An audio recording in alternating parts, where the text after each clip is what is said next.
अस्सलाम वालेकुम स्टूडेंट्स, मैं हूं मोहम्मद इब्राहिम आपके चैनल डायमेंशनल फिजिक्स से। स्टूडेंट्स, आज हम डिस्कस करेंगे सॉलिड स्टेट फिजिक्स। टॉपिक है जी structure factor for face centred cubic lattice. Student, as we know that the equation for structure factor in atomic form factor is given as Sg is equal to summation j1 to S Fj atomic form factor e की power minus iota 2 pi xjh plus yjk plus zjl. So the basis of FCC structure for a cubic cell have identical atoms at 0 0 0 0 1 by 2 1 by 2 1 by 2 0 1 by 2 1 by 2 1 by 2 0. So the above equation by putting these values becomes, अब चार values हैं तो चार हमारे पास terms आ जाएंगी। ठीक है, J1 J2 J3 J4, ये फोर सारी क्या है J1 के लिए। ठीक है, ये J2 के लिए, ये J3 में पुट कर दें, ये J4 में। तो जब हम पुट करेंगे जी 0 0 0 0 तो सिंपली 0 0 आएगा। तो देखें S J is equal to F E की power minus Etah 2 by 0 plus 0 plus 0। जब हम पुट करेंगे 0 1 बाई 2 1 बाई 2, सिर्फ एच वाली टर्म 0 की, बाकी बनेगी के बाई 2 एल बाई 2। तो देखें नेक्स्ट हमारे पास यही है 0 के बाई 2 एल बाई 2। सिमिलरली इधर क्या आएगा जी, जस्ट हमारे पास के वाली 0 होगी, एच और एल वाली आएगी। ठीक है, एच बाई 2 और एल बाई 2 आएगा। तो देखें जो नेक्स्ट टर्म है इसमें यही है H by 2 plus 0 L by 2, ये सबके लिए सेम है, एफ ई की पावर माइनस एटा 2 पाई। सिमिलरली जो लास्ट है उसमें हमारे पास एल वाली 0 हो जाएगी, एच बाई 2 के बाई 2। सो देखें एफ ई की power minus Etah 2 pi H by 2 plus के बाई 2 इंटू 0। अब स्टूडेंट क्या करना है जी, इन ये जो टर्म है ये तो सारी ज़ीरो है ना, और हमें पता है कि जब ज़ीरो को ज़ीरो सारे ज़ीरो ऐड करेंगे तो ये सारे से मल्टीप्लाई होकर पावर ज़ीरो ही होगी, किसी भी चीज़ की पावर 0 1 होती है। खैर यहाँ फ़िलहाल अभी हमने इसको सिंपल 0 लिखा है, आगे 1 पुट करेंगे। अच्छा, ये जो टर्म्स हैं इन सब में से 2 2 2 2 1 बाई 2 1 बाई 2 कॉमन लेंगे।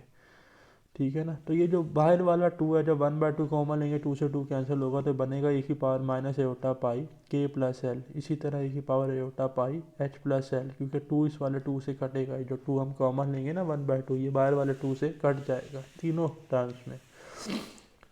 ठीक है, तो ये हमारे पास आ जाएगा। अब सबसे एटॉमिक फॉर्म फैक्टर कॉमन ले लिया तो स्ट्रक्चर फैक्टर एस जी आ गया एफ 1 प्लस ई की पावर माइनस एटा पाई के प्लस एल ई की पावर माइनस एटा पाई एच प्लस एल ई की पावर माइनस एटा पाई इंटू एस प्लस के।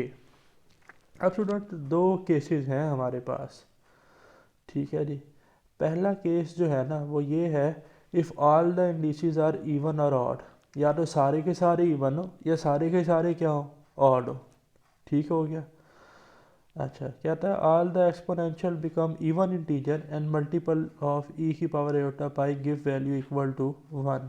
अच्छा, कहता है अगर ये सारे के सारे इवन बनते हैं, इनको अगर हम ऐड करेंगे तो क्या बनते हैं, इवन। ज़रा चेक करते हैं, चेक कैसे करेंगे। देखिए हमने कहा है कि if all the indices are even और ऑड।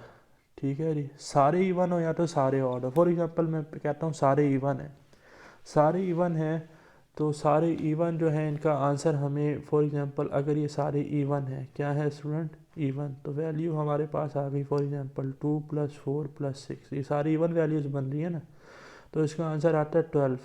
याद रखिएगा फाइनल आंसर इवन आ रहा है। अच्छा, अगर ये सारे ऑड हैं, ऑड हैं यानी कि 1 3 5, ठीक है जी, तो अब आंसर क्या आ रहा है हमारे पास, तो आंसर आ रहा है हमारे पास 9।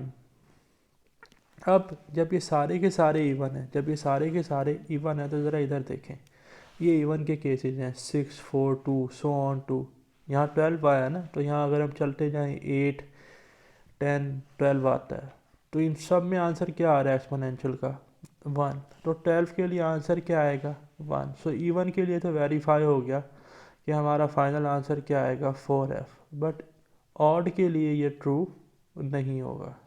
ठीक है, फिर है स्टूडेंट हमारे पास अब केस देखें, यहाँ पर तो हमने कहा तो सारे इवन है और सारे ऑड हो, तो इवन के लिए ट्रू हुआ, ऑड के लिए ट्रू नहीं हुआ। अब बाकी पॉसिबिलिटी ये बनती है कि एक इवन और दो ऑड हो, या दो इवन हो एक ऑड हो, तो वो आगे दो केसेस हैं हमारे पास। तो देखें इसमें वो कहता है कि if one of H K L is odd and the other two are even, एक क्या हो, एक ऑड हो, दो इवन हो। अब यहाँ पर उसने ना के को ऑड लिया है और एच और एल को क्या लिया है, इवन लिया है। लॉजिक को अब आपने समझना है और ये भी पॉइंट्स याद रखने हैं कि ऑड के लिए आंसर क्या आता है -1, होल के लिए एच प्लस के एल अगर टोटल ऑड हो, टोटल ये याद रखना, टोटल ऑड हो तो -1, टोटल इवन हो तो +1। अब उसने यहाँ क्या क्या है कि के ऑड है, के क्या है स्टूडेंट, के ऑड है। अच्छा अगर के ऑड है, अगर के क्या है ऑड, लेट से ऑड वैल्यू मैं ले लेता हूँ 1, एच इवन है ये 2 है, एल इवन है लेट से जी ये 4 है, तो 1 + 2 3, 3 + 4, एच प्लस के प्लस एल का फाइनल आंसर आ रहा है 7। अब मुझे बताएं 7 ऑड है इवन है, आप कहेंगे ऑड है। और एच प्लस के एल का फाइनल आंसर अगर ऑड आता है, देखें ना 5 है, 5 के बाद 7 तो -1 आता है। तो एक्सपोनेंशियल वाली टर्म्स जितनी भी उनका आंसर क्या आना चाहिए, -1 -1 -1, ऐसे ही है। लेकिन अब यहाँ पर मज़े की बात, यहाँ पर जो हमारी टर्म्स थी, ज़रा इस इक्वेशन पर आ जाएं, ये वाली इक्वेशन, यहाँ पर था के plus L, H plus L, तीनों नहीं जमा हो रही, कोई सी दो जमा हो रही हैं, ठीक है। जब कोई सी दो जमा हो रही हैं तो हम 1 बाय 1 कर लेते हैं। देखें सिंपल है, यहाँ ज़रा फोकस रखना है, के प्लस एल, के और एल को ज़रा जमा करें, 1 + 4 को 5 आता है, देखिए उसने लिखा हुआ ऑड आएगा, ऑड आएगा तो -1 आएगा, ठीक है। यानी कि के प्लस एल वाले की जगह पे हम -1 लिख लेंगे, देखें लिखा हुआ है। फिर आ जाए एच प्लस एल पर, H plus L even even है, 2 + 4 6 आएगा आंसर, इवन आ रहा है, इवन आ रहा है तो +1, ऑड के लिए फिर -1। तो जब पुट करेंगे तो स्ट्रक्चर फैक्टर का फाइनल आंसर ही क्या आ जाएगा, 0 आ जाएगा, ठीक है। अब चलते हैं केस 3 की तरफ। केस 3 क्या है, केस 3 है कि भाई एक इवन हो, कोई से दो ऑड हो। अब उसने कहा है के इवन है, के इवन है तो लेट से जी के है हमारे पास 4, एन है 3, एच है 3 और एल है 5, ठीक है। अब सबसे पहले देखें के प्लस एल को, किसको देखें जी, के प्लस एल को, ये देखें जी के प्लस एल आ गया जी। अब के प्लस एल में हमारे पास जो है के और एल, यानी कि 4 + 5 9, तो 9 ऑड है तो -1। फिर H plus L, H plus L के लिए देखें 3 + 5 8 है, इवन आएगा तो +1, इवन वालों के लिए +1, ऑड वालों के लिए -1। फिर एच प्लस के, एच और के ये है 4 + 3 ऑड आ गया जी, -1 तो -1। जब हम ये सारी वैल्यू पुट करेंगे तो फिर स्ट्रक्चर फैक्टर क्या आ जाएगा, 0 आ जाएगा। Thus, in FCC lattice, no reflection can occur when the indices are partially even and partially odd। एक तो हमें ये पता चला कि भाई जब indices partially even होंगे या partially odd होंगे तो हमारे पास कोई वो नहीं होगी। दूसरा हमने ये देखा अगर सारे odd होंगे तब भी कोई reflection नहीं होगी, सिर्फ reflection तब होगी जब सारे के सारे indices क्या हो, even हो, ठीक है जी। तो ये था जी हमारा आज का वीडियो लेक्चर, मिलते हैं नेक्स्ट वीडियो के साथ, अल्लाह हाफिज़।